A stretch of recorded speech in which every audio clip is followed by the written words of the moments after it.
When we think of Portal, you probably think of this, right? Or this. And this! Oh wait, that's an overused joke. Jesus, who put that in here? Well, of course you do! I mean, just look at how sci-fi and grand it looks. And nowadays, Valve always seems to use this version of Aperture Science in Portal licensed games. But what nobody seems to address is the Portal 1 aesthetic.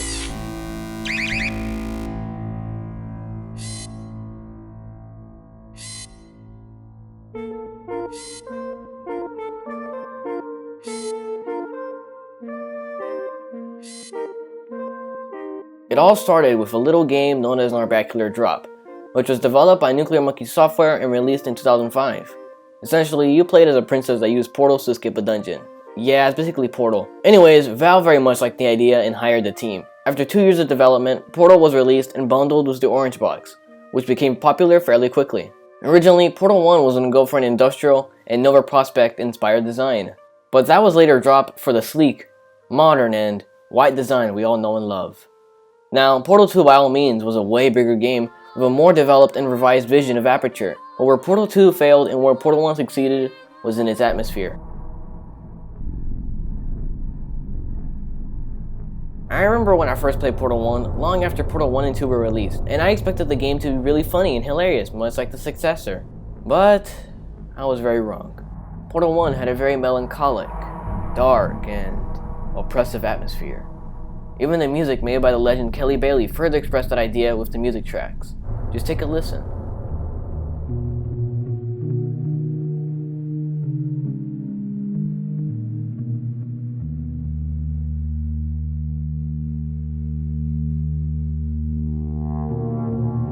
It's very different from Portal 2's electronic and action-packed soundtrack.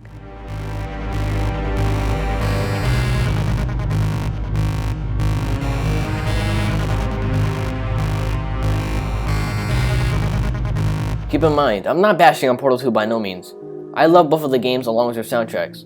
The point of this video is to bring Portal 1's aesthetic and the atmosphere that came along with it to attention. Upon spawning in, several questions run through your head. Where am I? Why am I here? How long have I been here? And that's just in the first 25 seconds.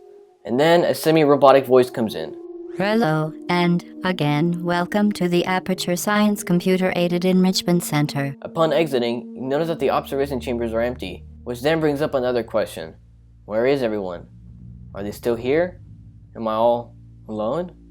These testing chambers really feel like they're designed to be psychological, almost as if the scientists who were behind this place were sinister. These areas of the game are very empty and devoid of life. They're all monotone in their color palette. A lot of white, black, and gray colors are present here. Not necessarily any familiar or warm colors. This place isn't exactly new either, because despite these walls being sleek, they seem to look almost used. Almost as if someone has been here. Even the elevators show that people have been in here with the grime. This really isn't a place that you should be in. But maybe everything will be fine in the end, right? After all, the announcer's voice is promising us free cake. Then Chamber 17 comes and we finally get to see what is behind these white walls. We finally get to see warmer colors, but this isn't anything pleasing or hopeful to look at. We see a very industrial, rusty, and dingy architecture. These areas of the facility have definitely not been maintained in forever. Then comes those fateful words. The cake is a lie. These scribblings on the wall were left by someone here, and it's unknown to Cho if they're even still alive. The guy who wrote this stuff clearly went mad behind these walls.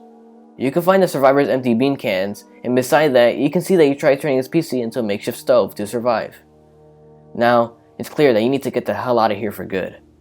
You continue with these tests, seeing more of these barren and desolate test chambers, which appear to look very liminal in design. They look very unreal, yet they're really there. They all have one thing in common. They're all desolate. When you finally reach the end, you see that this AI system really is crazy. Crazy enough to burn you alive for no reason. What was the point of these tests? Once again, you see a warm color, but it's not anything promising, but rather dangerous. You successfully portal over to some broken pipes, and here is a very missed detail. Because from what we know, Cho wasn't the only test subject. These broken pipes are the result of dozens and dozens of test subjects flinging themselves against the pipes only to fall to their fiery doom. Until Cho would be the only one to finally pass through. It really goes to show how much thought that the game designers had for this game. And now, you finally get to see the inner workings of the facility. Behind these pristine designs was just a hellish and industrial landscape, filled with rusty metal. Areas flooded with toxic goo. This place has been badly maintained for God knows how long. This still isn't a place that you want to be in. It's a place that is filled with danger. Now, this isn't something exactly seen in Portal 2. In Portal 2, Valve went for a very sci-fi, clean, and futuristic design for the behind the scenes of the facility. Not exactly the grounded, industrial, and Black Mesa-esque design the original game went for. When you're finally close to reaching GLaDOS, you get to see the cool white colors once again. A bit more familiar to us after seeing this orange and red hellscape, but it isn't the most welcoming thing in the world either. And then, you finally make it.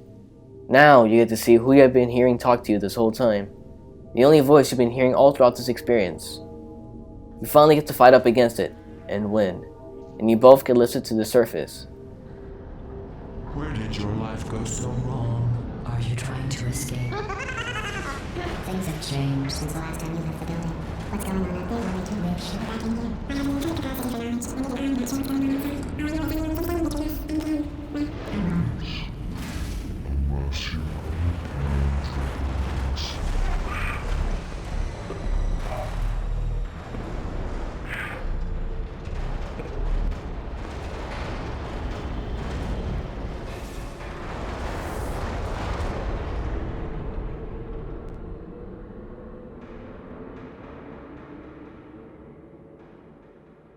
And that's it.